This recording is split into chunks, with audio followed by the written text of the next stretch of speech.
Well, here's a part of the lecture that I know you all enjoy. The mid-century body ideal. Let's take a look at her.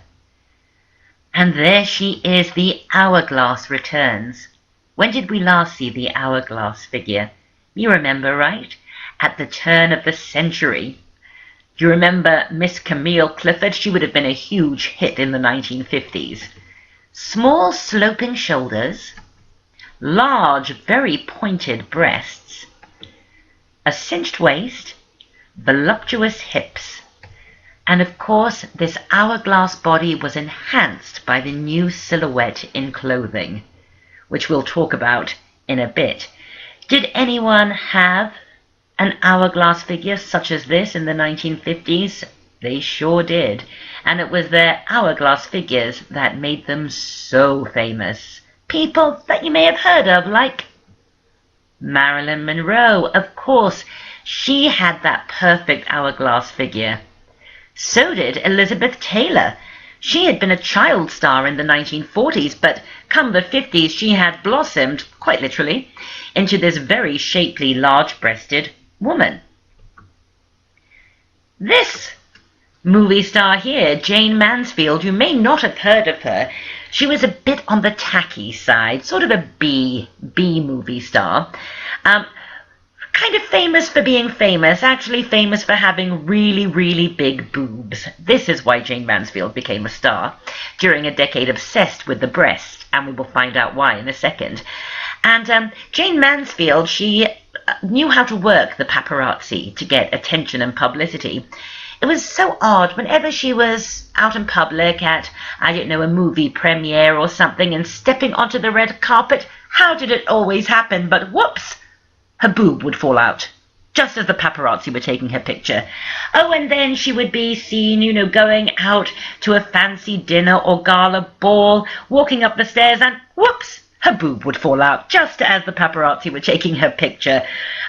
Not the classiest of people. She was killed in an automobile accident driving her pink convertible Cadillac down Hollywood Boulevard.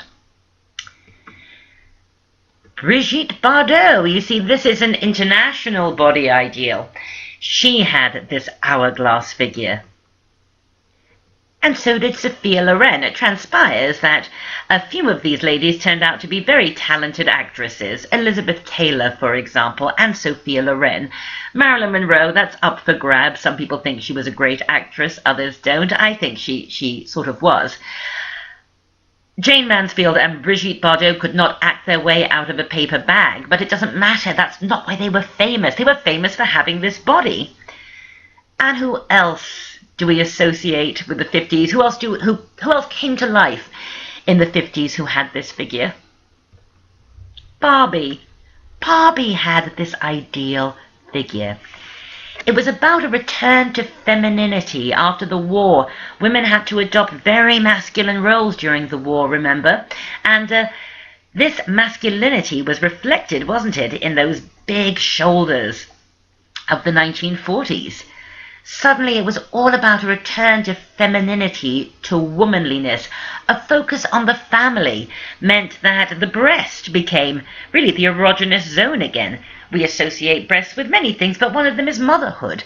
So it was all about a return to femininity. It was about men and women adopting their traditional roles.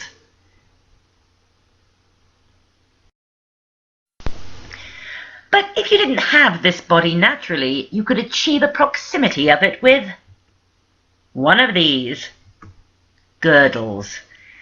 The difference between a girdle and a corset is that a girdle is something you pull on. In fact, you had to roll these on. You would roll them down to make sort of a ring. You'd step into the ring and then you would roll it over your body. Girdles you roll, corsets you either lace or hook to close them. Some women did wear corsets in the 1950s and early 60s, but really it was the girdle. And this one, you can see her bra beneath it with this very pointy breast. Look like this, feel like this. Now you can be 3 inches slimmer in the famous Walk Easy girdle. I don't think anyone's going to be walking too easily in that thing. Here is another image of a girdle. This one has the bra built into it.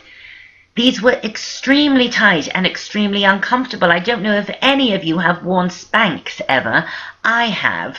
And boy, after a day in Spanx, you can't wait to take them off. They're so uncomfortable.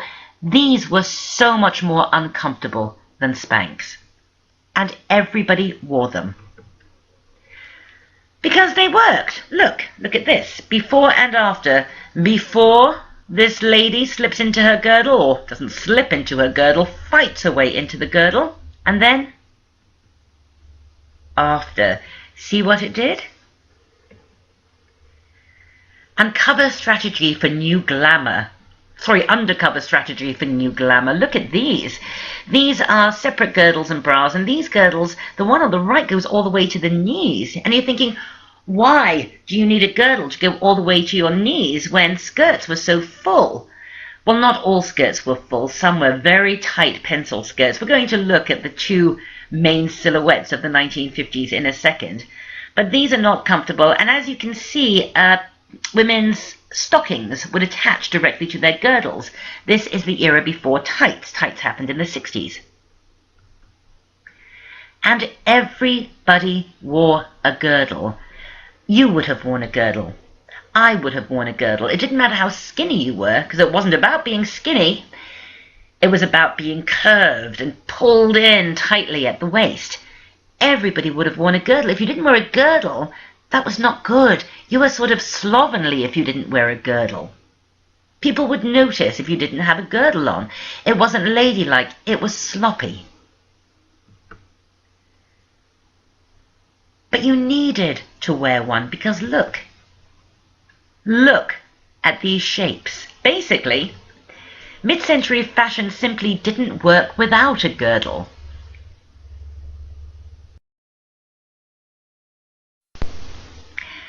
As we saw a few seconds ago, there was a huge interest in the breasts in the 1950s.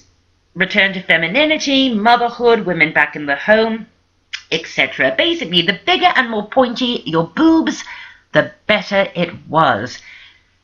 That was the answer to everything. Big, pointy, high boobs. Like hers. Oh, and there's Jane Mansfield again. You can see why she was famous for her breasts. Here is a more modified, less ridiculous type of breast than Jane Mansfield's, but you can see how very, very pointy they are. So the obsession with breasts is understandable. The era saw a return to heightened femininity and womanliness, and also breasts are maternal. So this tied in with the obsession for family. I've already said that, but I wrote it up here so that when you review this PowerPoint, you will remember.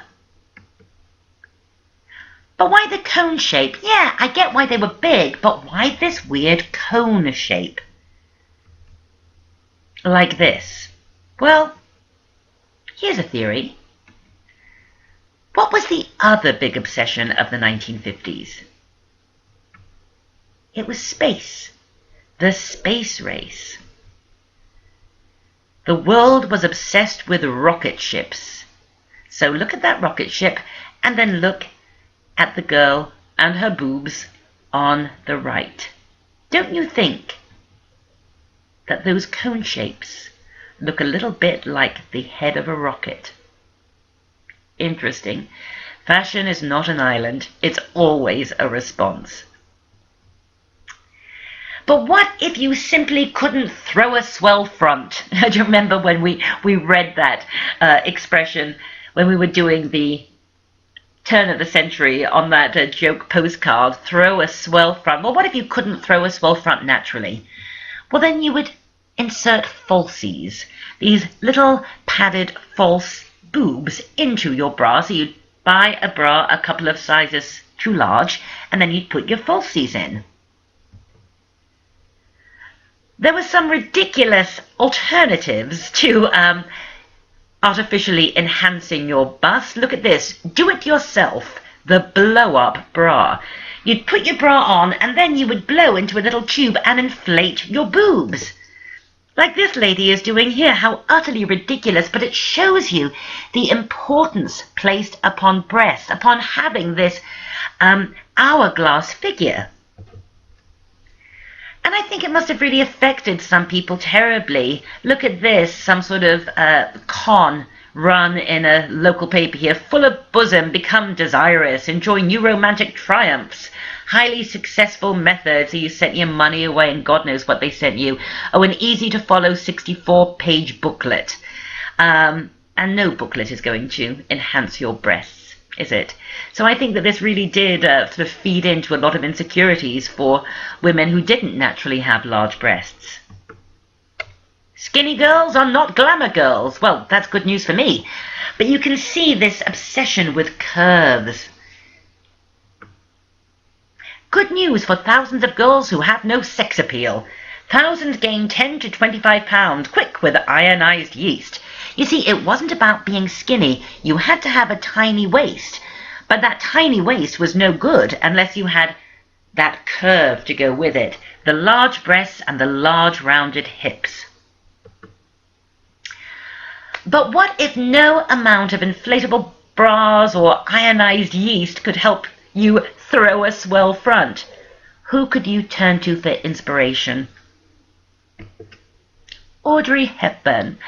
Audrey Hepburn really was the poster girl for flat-chested ladies. They had somebody they could turn to for inspiration who was beautiful and famous and glamorous, but you know what? Even Audrey wore falsies at the start of her career. Take a look at that.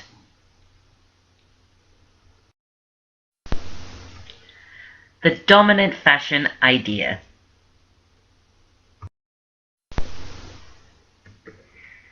Well, the mid-century actually had three silhouettes. The hourglass, this long and tapered silhouette, and then this, slim and boxy. Let's break it down. A small hat. Remember, this era was all about rules, a return to propriety after the chaos of war, uniformity. Set hair, we'll look at hair in a second, but hair was always set with curlers, always very neat, tiny sloping shoulders, tight sleeves, a cinched waist, gloves, an enormous full skirt, a long hemline.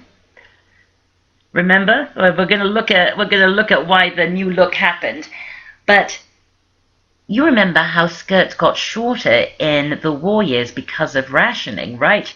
It's natural that when rationing desisted, that skirts would drop. That makes sense.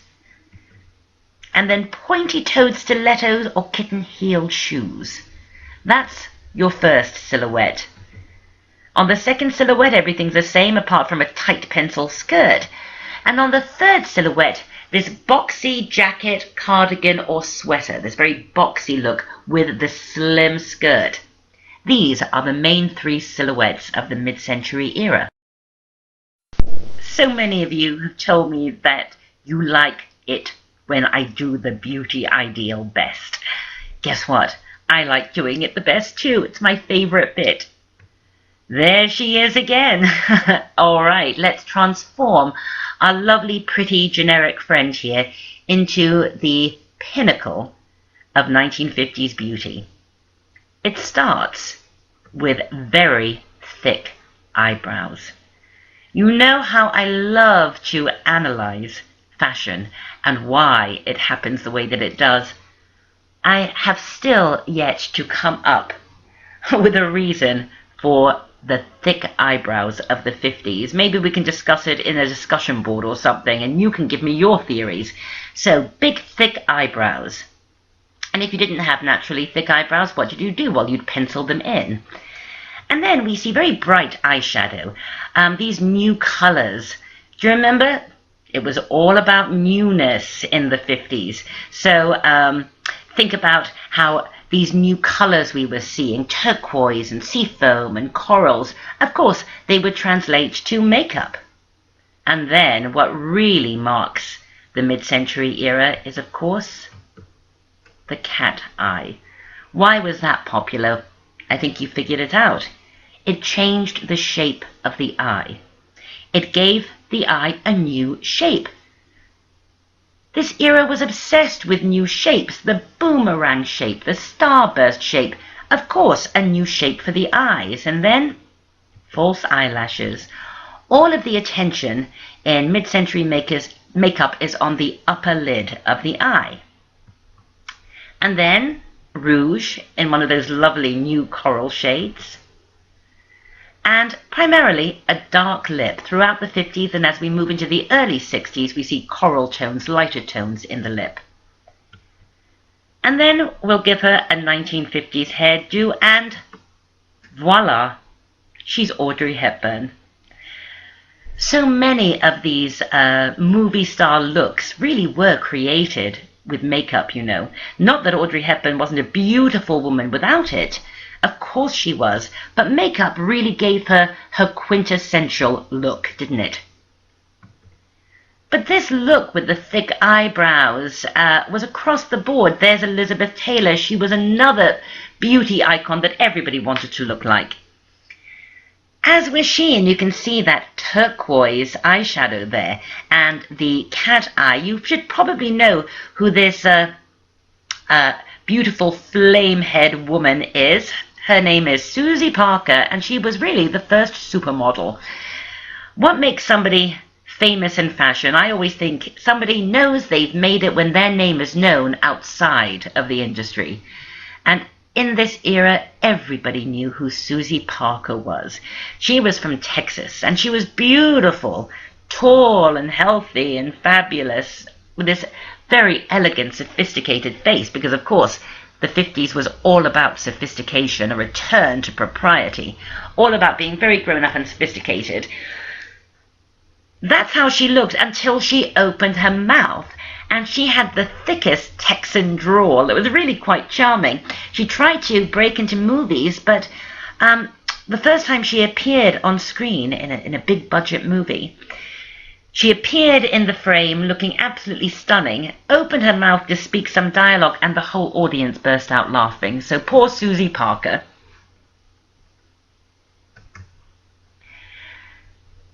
Do you recognize her? We've already met this talented philanthropist. That's Josephine Baker in the 1950s, and look at her eye makeup. You see, this was a universal look, but you all know about the cat eye anyway because it's come back, hasn't it?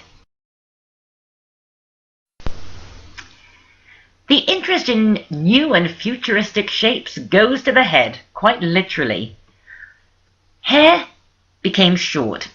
Really, it was a reaction to all of the long hair that we saw in the 1940s that was done in elaborate coifs because hair wasn't rationed.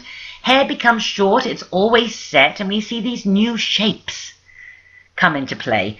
I don't think it's very flattering hair, but people did love it. This is rather nice, though, but you see it's a new shape. It's all about shape. That's kind of a ridiculous shape, but wait. By the time we get to the early 60s, this obsession with shape reached new heights. Literally. Look at that, and look at that. So you can see there is no way you would mistake any of these hairdos for the victory roles of the 1940s, is there? Time to move to the designer of the decade. Our first designer of the decade. And I've got a feeling you're going to know who it is. It's this rather cute-looking guy here. Do you know who he is? Of course, he's Christian Dior. And in 1947, he created this, the new look. The 50s is important in terms of Paris reclaiming its stranglehold over fashion, at least for the following decade. Obviously, fashion suffered terribly during the war because Paris was occupied. Hitler tried to move the fashion industry to Berlin and tried to encourage French fashion designers to relocate to Berlin, but most of them were very patriotic to France, regarded the Axis as the enemy, and quite rightly, and refused to have anything to do with it. With the liberation of France, French fashion responded. And again, Paris became the center of all fashion ideas and the place where everybody else looked to. When did we first see? Let's see if you can remember. When did we first see France becoming the capital of fashion? Can you remember? It was during the Carolingian Renaissance, wasn't it? Oh my goodness, in the Dark Ages. Do you remember? And then, of course, throughout the Middle Ages with the Plantagenets and the Angevin court and all of that kind of stuff. And then, of course, with Louis XVI. So France reclaimed its crown, or should I say couronne, which is the French for crown. I am such a show-off. In the 1950s, and the new look was launched by Christian Dior. And there it is again, and women loved it. It was voluminous. It used so much fabric, which after rationing was just seen as wonderfully extravagant. It feminized the silhouette by enhancing this hourglass figure, cinched in at the waist and then so full and voluminous below. It was ultra feminine. And it also worked for evening. Just a flight of feminine fantasy. The new look. But, how new was the new look really? Remember this? Basically, the new look is just fashion of the 1850s and 60s, shortened for day, but really not that much different for evening. But think about it. The 1850s and 60s, that was the height of the Victorian era, when women were the most feminine little dolls imaginable, weren't allowed to think for themselves, were they? So it's understandable that Dior went back to an earlier time of heightened femininity for the inspiration for the new look. The new look was instantly imitated and knocked off at every level of retail and for every age of woman. Here it is in a store, just a regular store, department store. This is not Dior. Here it is in a catalogue. I think this is what, Lena Lobel, so this is very mid-range retail. Everybody wore the new look. Look, this is a girl going to her prom in the new look. And please note her little shoes there. And also note the, actually note everything about this picture. Look at the print on the curtains behind her completely.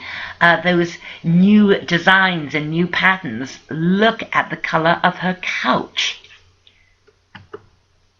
These gals have got the new look on. These little girls have got new look dresses on. Look, a whole line of girls going to their prom in the new look. You could graduate wearing the new look. People got married wearing the new look. So after all the comfort that 1940s fashion offered women, why did they fall so in love with the new look? Why do you think? Because they wanted to feel feminine again. They had done such a great job in the war. And in this time of peaceful prosperity, that's a tongue twister, peaceful prosperity, they embraced femininity. They wanted to feel little and dainty and gentle and pretty and feminine again. And the new look responded. Christian Dior really understood that fashion is not an island. What is it? It's a response. And it's a response to the way that people want to feel often. And he tapped in so perfectly to the way that women wanted to feel. Although everyone wore the new look, very few could afford the real thing. one woman who could is our next style icon, and arguably Dior's biggest client.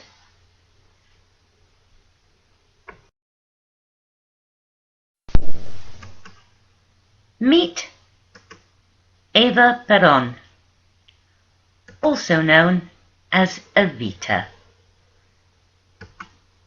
And there she is in a very 1940s get-up.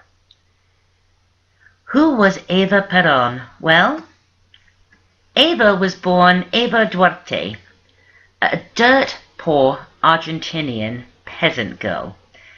She was illegitimate, which, given the era in which she was born and the location in the very Catholic Argentina, was a terrible thing to be and a terrible burden in her early years. So there she was, Eva, this little illegitimate girl out on the pampas of Argentina, but she had a dream. She wanted to make it big. So she moved to Buenos Aires when she was 15 years old, and she did make it big. She wanted to be a movie star. Who doesn't? Come on. And so she started getting work on the radio, and then small parts in films, and then bigger parts in movies. She was a terrible actress. She really had no talent at all, but she was very good at finding the right men to sleep with. She kind of slept her way up the ladder. She was very young, and she was at a charity event. She was sort of a B star. I think she was about 25 at the time when she met this man. He was called Juan Perón, and he was a general in the army. Well, as I'm sure you are aware, Latin American politics throughout the 20th century has been very turbulent, was very turbulent, and still is in some countries. And she met Juan, and they started having a relationship. And almost instantly, the government was overturned. There was a big sort of revolution, and Juan Perón became the president of Argentina. As soon as she realized this was about to happen, she made sure that they got married, so she became the First Lady of Argentina. Can you imagine that? For an illegitimate peasant girl from the pampas of Argentina to become, at age 25 or 26, the First Lady of Argentina. This was incredible. As you can see, she was extremely glamorous as well. So, all in all, this was a big event. This was world news. In 1948, I believe it was, Eva did something extraordinary. She went to Europe on a goodwill tour by herself to secure Argentine relations with Europe, trade relations, that kind of thing. She was the First Lady to do this kind of mission alone. So this was a big step, and she was very excited, and it was headline news. And she arrived in Paris, and this is 48, remember? And everybody made fun of the way she dressed, because look, she was still very much clinging to that kind of 1940s good neighbor policy look. Tropical prints and big hats and flowers. Eva Perón used a lot of the country's money to buy jewelry, and so she wore an awful lot of jewelry very flashily all at once. The French press tore her apart. Now, remembering that Eva loved fashion and was terribly vain and glamorous, this sent her into a fury. But instead of going home in a sulk, legend has it, she read the papers. She was told by her advisors at the Argentine embassy in Paris that she had been ripped apart by the press. And instead of bursting into tears, she said, so legend has it, bring me Dior. So she met with Christian Dior, and he completely revamped her, relooked her, and gave her the ultimate makeover. So Eva and her public image went from being like this to being like this. And this is the Eva Peron we remember. He also instructed her to change her hair. Come on, get rid of those victory rolls, and just to sweep her long dyed blonde hair into a chic chignon at the back of her neck. She was the first public figure to wear the new look in the New World.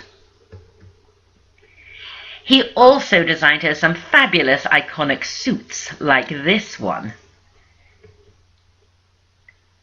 And because she and her husband had embezzled much of the nation's money, she had a lot of cash to spend on Dior.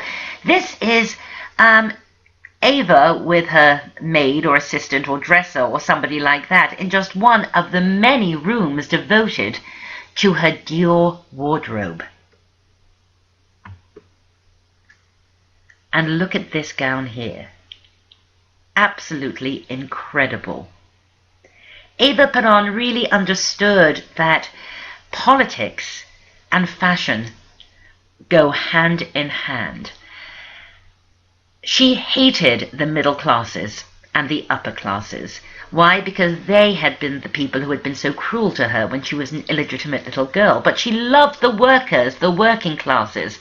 And although she did embezzle an awful lot of money from the rich, the Perons did an awful lot of good for the poor. It was kind of flashy good, sort of opening new hospitals but then never following it through and finding any doctors to run it, that kind of thing. Giving out large amounts of money to the poor without giving them jobs, this sort of thing. But they did give the Argentine women the vote. The only queen I ever dressed was Eva Peron. A quote from Dior himself. Because for the good or the bad of Eva Peron, she was a queen.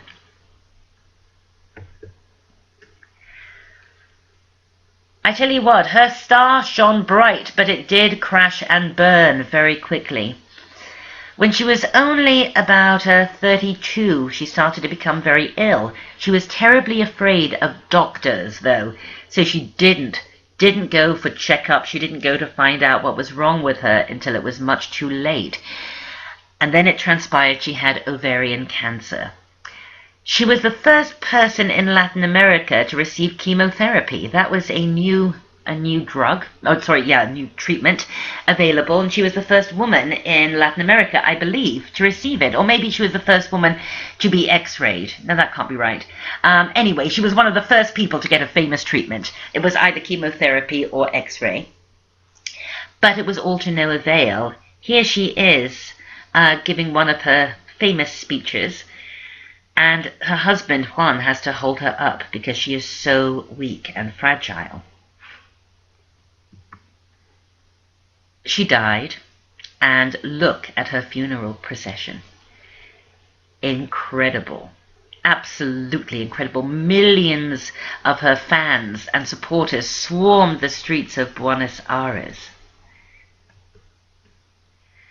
And then Eva was more or less forgotten until the 1970s, when a concept album of a rock opera came out, written by Andrew Lloyd Webber and Tim Rice, called Evita. Look, an opera based on the life story of Eva Peron. She died in 1952. She was only 33, and the musical sort of follows her life from being a teenage girl on the pampas with big dreams to becoming First Lady and then dying.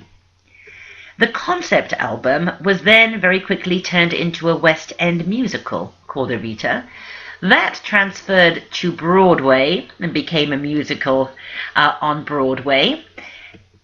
And then in the 90s, it was turned into a movie starring Madonna as Eva Peron. God bless Madonna, she does try her best, but she can't act. And I actually figured out why Madonna can't act, why she is always so wooden and unconvincing in movies. I think it is because her whole shtick is an act. Madonna, the persona, is already an act, so trying to layer another character on top of a character she's already created just ends up being wooden. But it is worth seeing because of the costumes. Madonna has more costume changes in Evita than any other actress in any other movie of all time. And many of Eva Peron's outfits, her most iconic suits and dresses, and all of that great Dior stuff is beautifully reconstructed in the movie. And there is Madonna in a scene from Evita, or she's on the set for Evita there, wearing one of these beautiful Dior suits. Recently, Evita was redone, relaunched, revamped, revived, that's the word I'm looking for, on Broadway.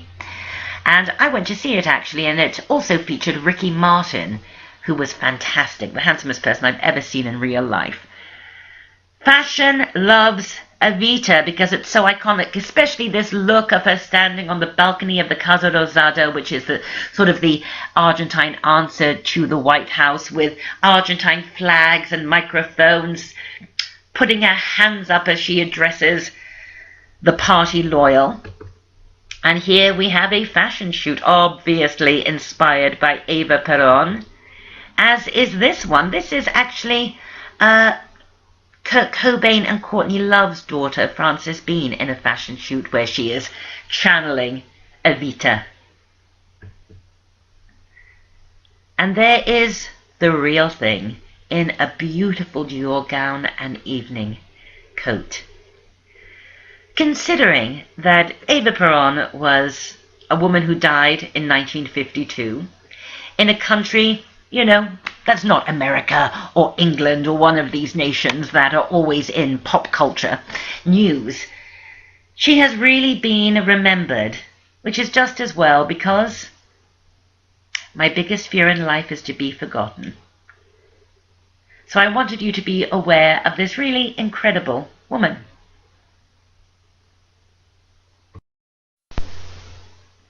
So, sticking with the new look, it's not so new anymore, but it's still really pretty. Here is some recent runway that borrows and is inspired by the new look. It is lovely, isn't it?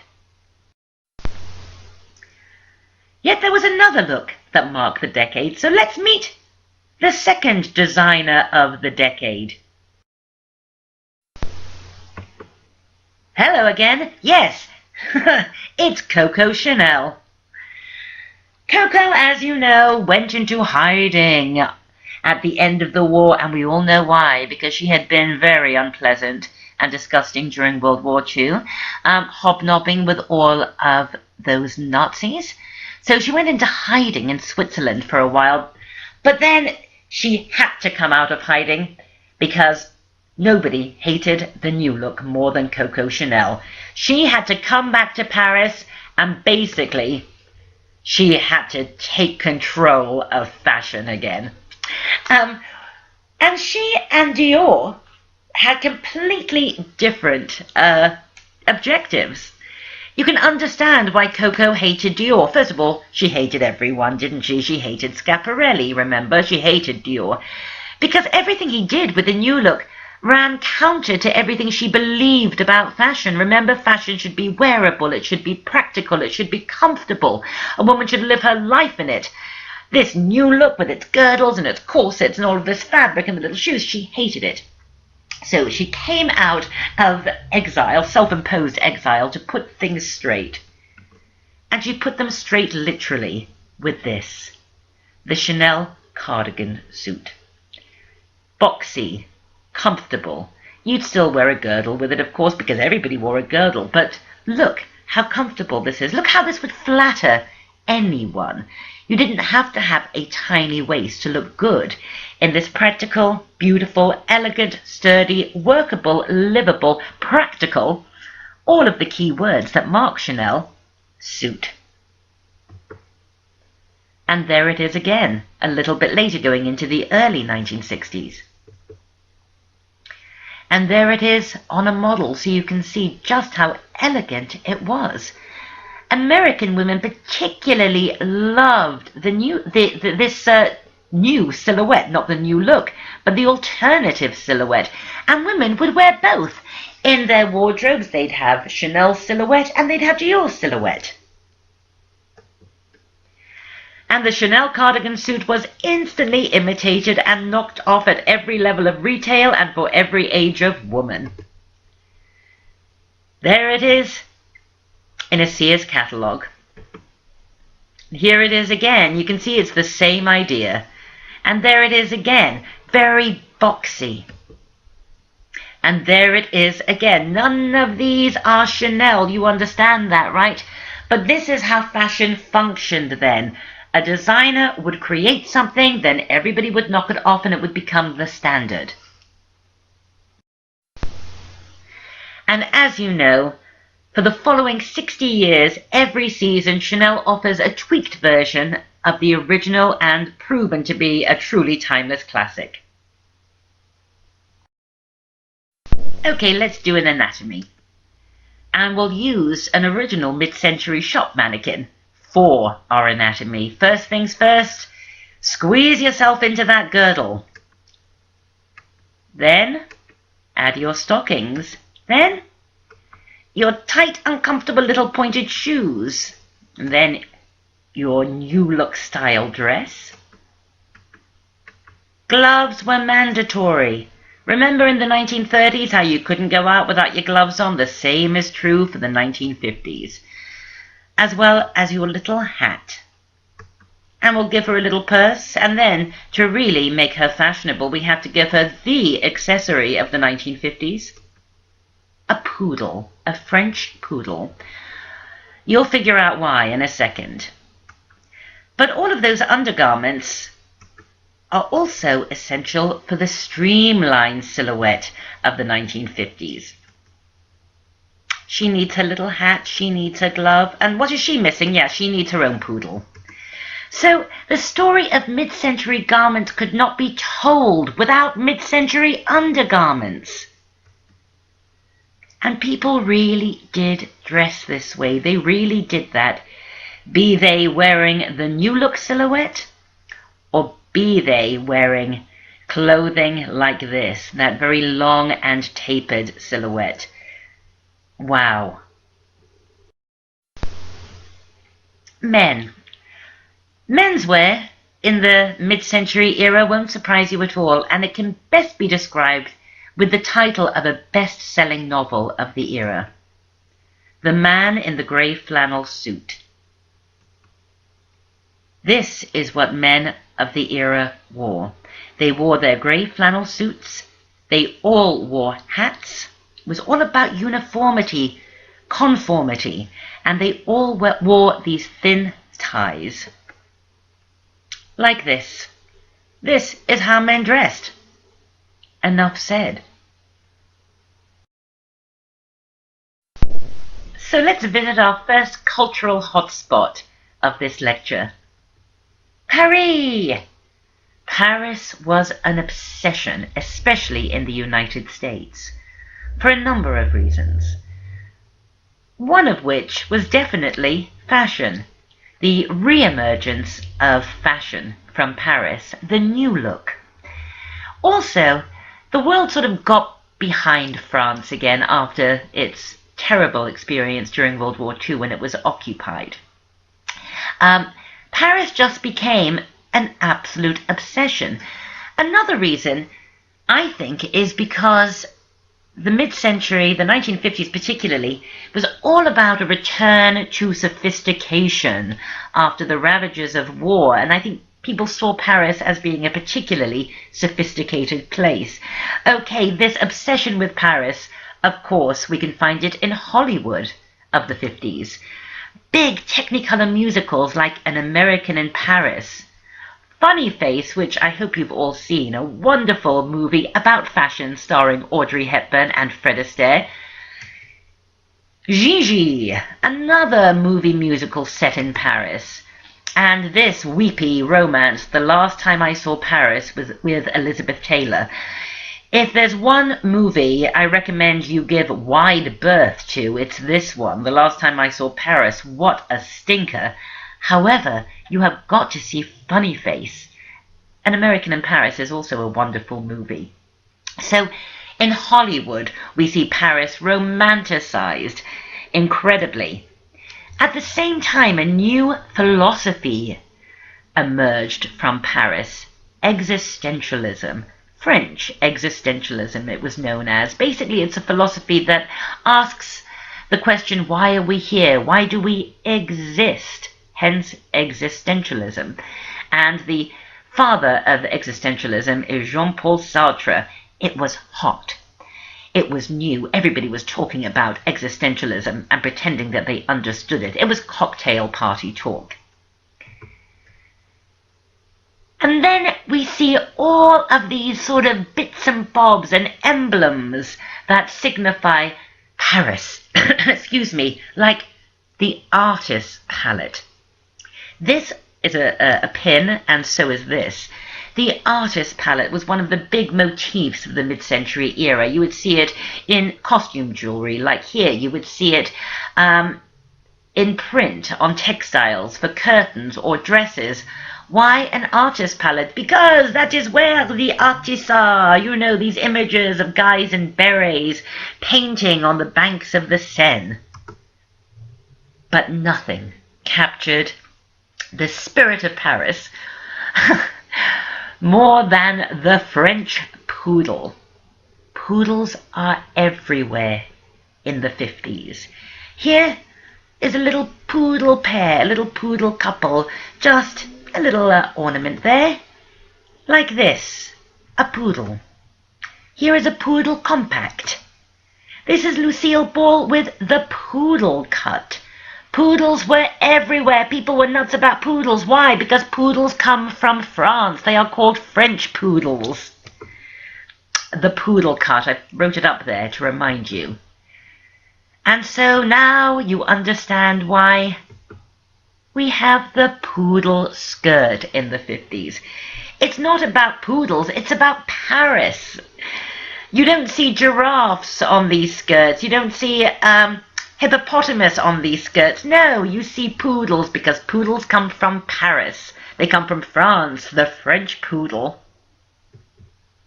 Because fashion is never, ever, ever, ever an island. And I just realized that this is the second time we've talked about poodles in this course. Do you remember the first time we talked about poodles? I'll give you a second. No, maybe some of you do remember. I can't forget about Prince Rupert and his poodle boy. Let's talk about suburbia. The move to suburbia launched a whole new genre of fashion merchandising. Leisure wear. Now think about it. Although the 1950s was very sophisticated, it was very formal, you wore your hat, you wore your gloves. When you were at home in suburbia, you were allowed to dress in a slightly more casual manner, although you would still be wearing your girdle every day, even to the grocery store. But this sort of clothing started to emerge.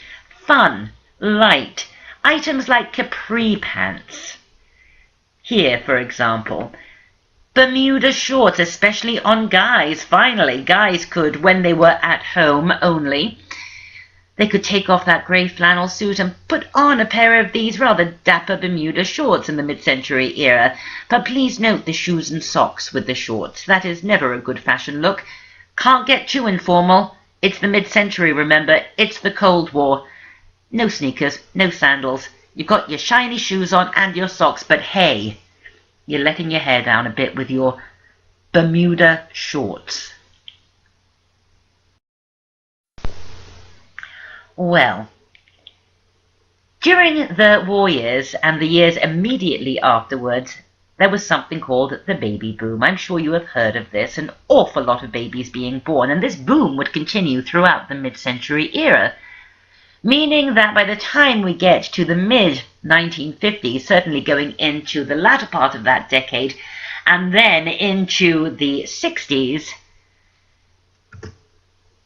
we have the invasion of the teenagers. There were more teenagers in America in the 1950s and 60s than ever before. So this meant there was a whole new fashion demographic. Prior to the 50s, there was no such thing as junior wear. Children wore children's clothing until they were old enough to wear adult clothing. And then, that was it. The 50s changed all that. Suddenly there was a new fashion demographic, the teenager.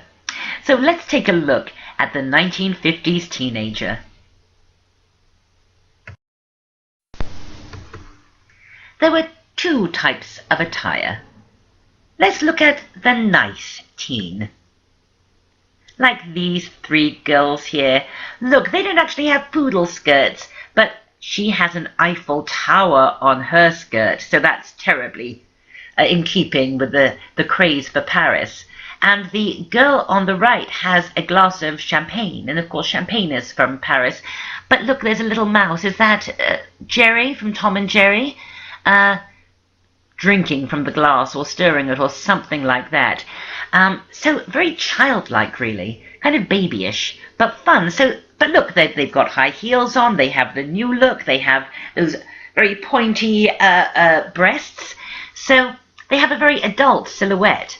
But if you look at the motifs on these skirts, they're really quite childish. A grown-up lady wouldn't have worn a skirt like this.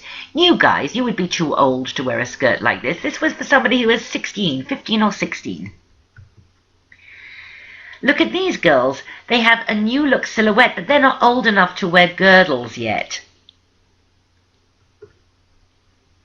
And here we have these two teenagers in jeans.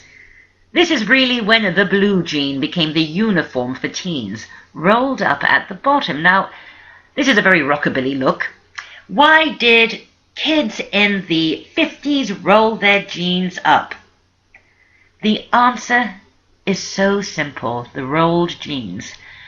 Cast your mind back to when you were a child. Do you remember your parents would always buy you clothing that was too big? Because children grow quickly. And so you probably remember as a kid having pants that were too long, and your mum or your dad would roll the hem and then let it down a few months later when you had grown a few inches. This is why teenagers rolled their jeans. But then, of course, it became a trend unto itself. But nice teenage boys, yes, they could wear jeans. But they also dressed like grown-up men with suits and ties. If they went to a party, a nice teenage boy in the 50s would wear a suit and tie. Remember, it was all about formality, and this extended to the teenager. If you were a nice teenage boy, you would be a letterman with one of these letter sweaters on. This signifies your sorority. Very preppy look. So these are the nice teens. Basically, they're wearing modified adult clothing. Like this. They have the new look silhouette, but it's more girly, it's more childlike. And look at this ad. Coach, unify your lettermen in look-alike awards and sweaters. So these F's symbolize some team, but look at the copy. Shows coordinated team spirit because every letterman wears the same reward. Neatness and uniformity make a better impression. It was about rules. The 50s was all about rules. Fitting in. Far more interesting and iconic, though, is the naughty teen, like these kids here. Grown-ups were actually quite afraid of them because they were in such sheer number. There was a whole genre of movies devoted to the rebel teenager. They're called juvenile delinquent movies, or JD movies. Films like Blackboard Jungle and Rebel Without a Cause. These were teens out of control. Take a look at them there. They all have these emblematic jackets and their blue jeans. Here they are again, with their leather jackets with the collars turned up, smoking. These were the kids who greased their hair into a pompadour, one of these incredible hairdos that they were always and forever brushing. Look at this guy here. Probably in the Midwest somewhere, but he's a teenage rebel. He has the leather jacket, he has the pompadour haircut. These guys were called greasers. Greasers because of the grease they put in their hair. But there was another kind of teenage rebel called Teddy, the Teddy Boys. Why the Teddy Boys? Because look at their Edwardian-style jackets, which were seen as completely outrageous and rebellious at the time, because they were nonconformist. Teddy is short for Edward, right? So they were called the Teddy Boys. They had the pompadour greased hair, but they also had these often quite long with velvet collars, Edwardian-style jackets and crepe-heeled shoes. But there were also Teddy girls. Look at them. I wouldn't want to mess with them, especially that one on the bike. These were the bad girls. They're so cool, aren't they? And here is another image of a particularly bad girl. She's got her jeans on. She's got her Teddy jacket. Far more interesting and really cool and iconic. Well, nice teen or naughty teen, every teen loved our style icon. Of course, Elvis Presley. And there he is. What a handsome young man. Elvis Presley really was a fashion icon. He was an outrageous dresser. Look what he is wearing here. Of course, he was one of the first rock and roll artists. Grown-ups didn't like that either. Rock and roll. At the very worst, they called it the devil's music. At the very best, they said it was a fad, that it wouldn't last. Well, 60 years later, it did last. And look at the way Elvis is dressed here. This young boy from Tupelo. He was born in Tupelo, Tennessee, and then he moved, of course, to Memphis, Tennessee. And he's wearing something quite outrageous there. Elvis, when he went to school as a teenager, when he was in high school, he wore clothing like this and eyeliner, and he dyed his blonde hair black. And he would get beaten up by the jocks for being so effeminate and strange-looking. But he loved fashion. When he was a teenager in Memphis, he would shop in the African-American neighborhood of town because that's where you got the coolest clothes. And there he is again. As I'm sure you all know, when Elvis suddenly appeared on the scene, he was considered outrageous, particularly because of his rather sexy way of dancing. It was very suggestive, the way he moved his hips. So he was known as Elvis of the Pelvis, and he could only be filmed from the waist up, because below the waist it was too outrageous. But look at what he's wearing there. This was extremely trendy for the 1950s, and young men imitated him. They wanted to dress like Elvis, do their hair like Elvis. And there he is in a leather jacket. And I just had to show you this. Look at this girl with her new look skirt in which she has appliqued the name of her beloved, Elvis Presley. There is a terrific book, I'm pretty sure we have it at the library, Elvis Fashion, From Memphis to Vegas. Make no mistake, Elvis Presley was one of the most influential fashion icons of the 20th century. When things go wrong, don't go with them.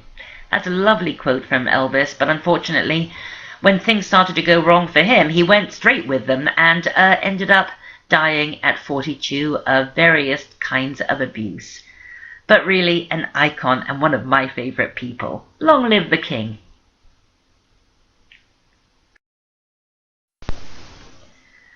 Alright, let's look at another mid-century cultural hotspot.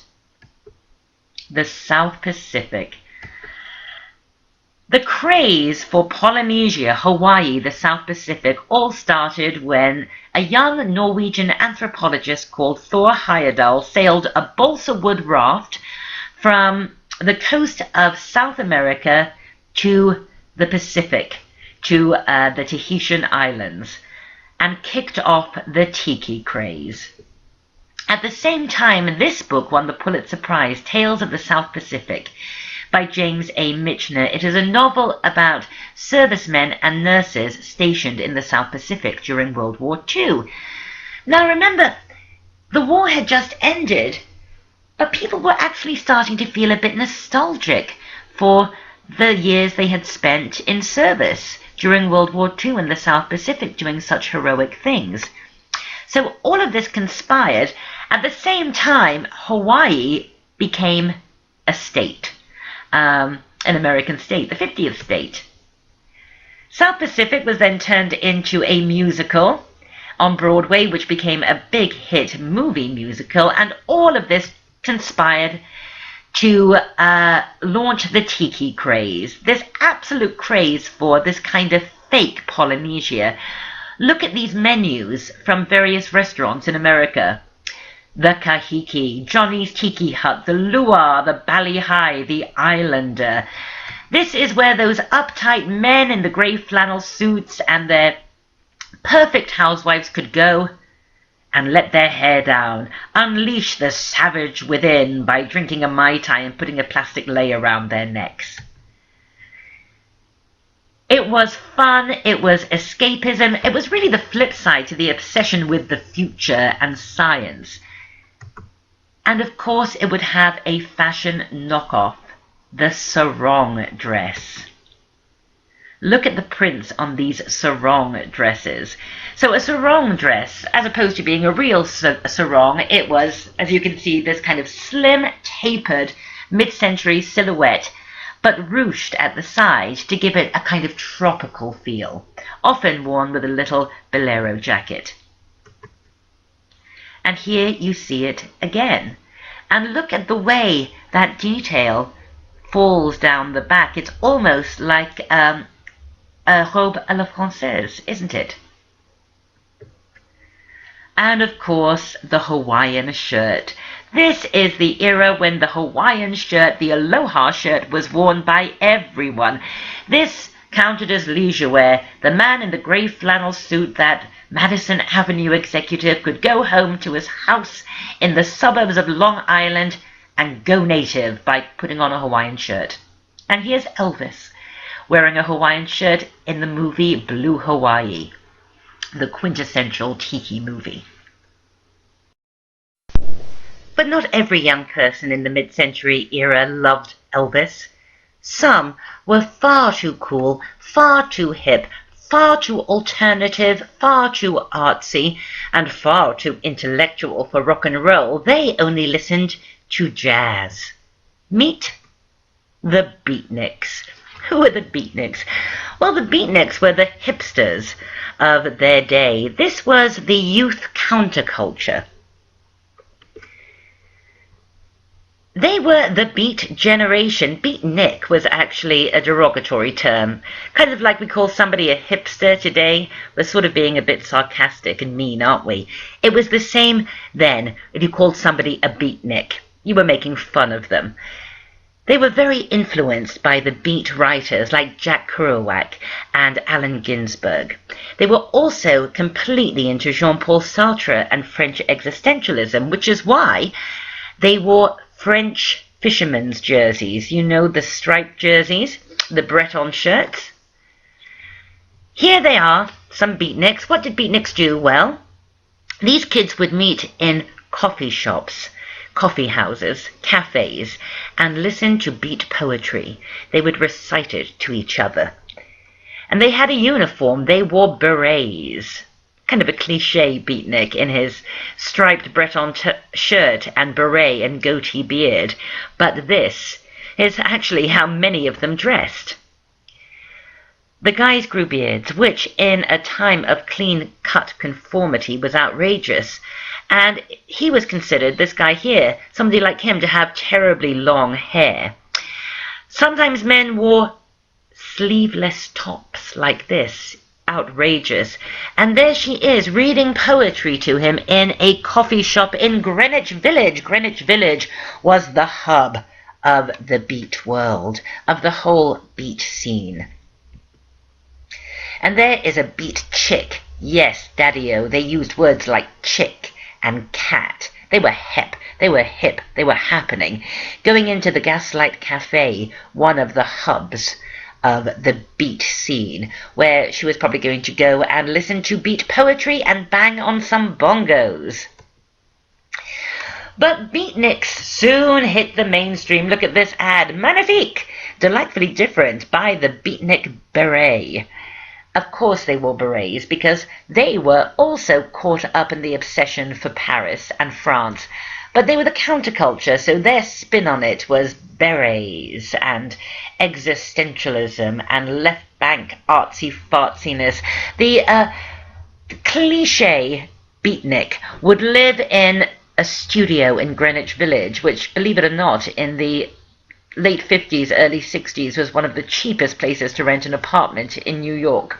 They would live in a studio and they would paint and drink Chianti and put candles in bottles of wine, right, to act as candle holders. And then they would go out to a place like the Gaslight Cafe and they would play bongos and listen to probably some dreadful beat poetry. In the movie Funny Face that I mentioned earlier, there is a great dance scene with Audrey Hepburn, which sort of makes fun of the beatnik. She's dressed as a beatnik here. They also wore black turtleneck sweaters. That was very beatnik. And skinny little pants. And here she's doing a dance and in a cafe. And if you look behind her, one of the chorus boys is dressed up as a beatnik with the beard, with the Brett on top, etc. But the Beats had their poster girl too. And it's somebody so fabulous that I know you're going to fall in love with. Our next style icon of the mid-century era, Jean Seberg.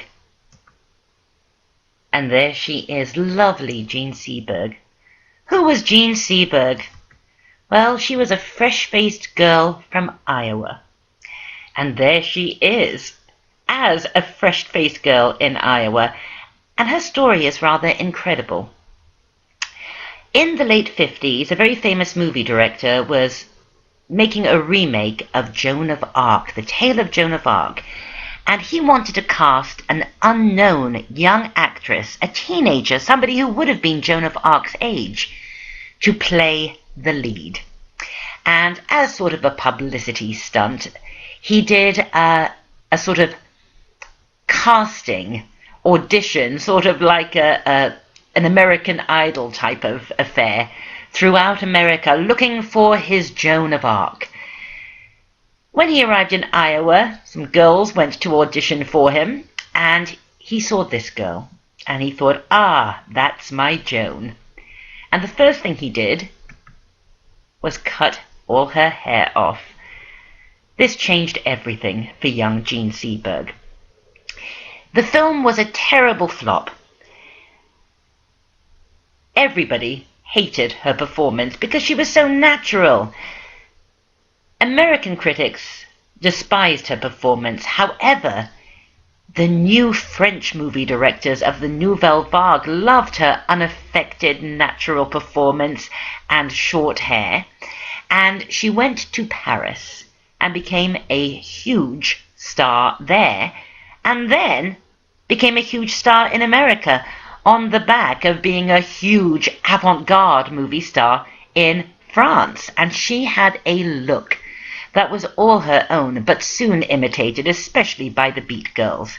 Look at this short haircut. It has a name. No, it is not called a pixie cut. That is something else. It is called a gamine. Gamine is French for kid. And in France, during this era, children, little girls, had their hair cut very short. So this is called the gamine, the kid haircut. In 1960, Jean Seberg was cast in her first French movie, Breathless. It's called Au bout du souffle in French, which literally means breathless, and it is an avant-garde art house movie. It's really cool. And in it, she really sports the quintessential beatnik look with the striped Brett on top and the skinny jeans and the gamine hairdo. This really became a trend, a look.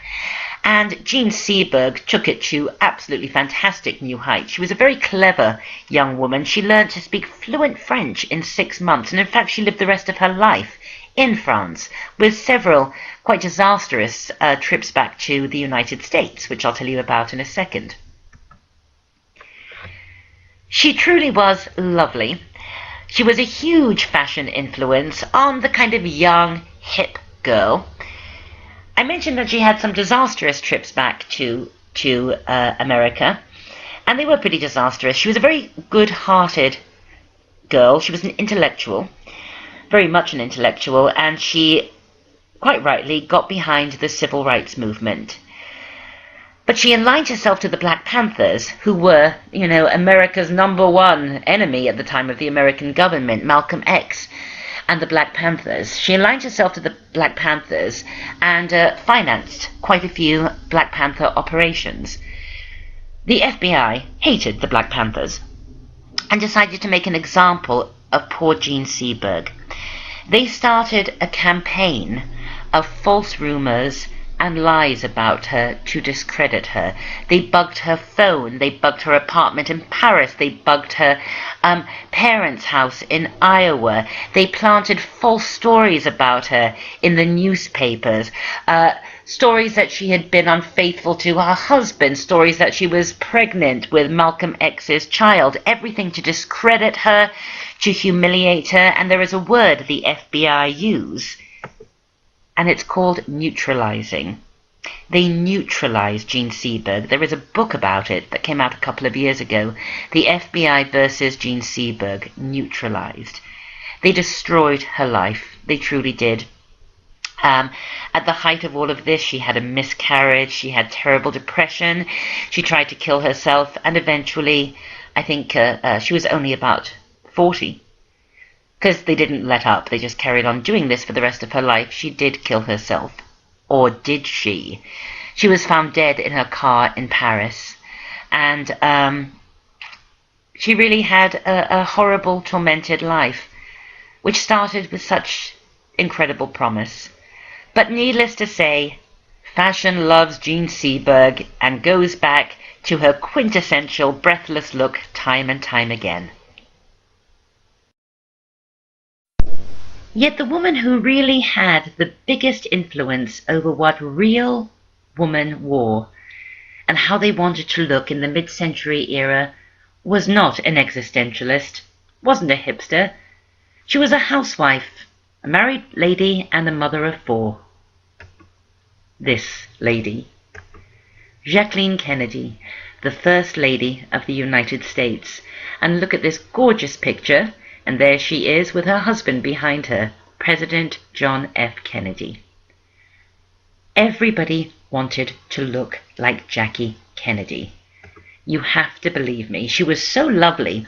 First of all, she was sort of the first beautiful First Lady we'd ever had. However wonderful Eleanor Roosevelt was, she was no looker. Jacqueline Kennedy was chic.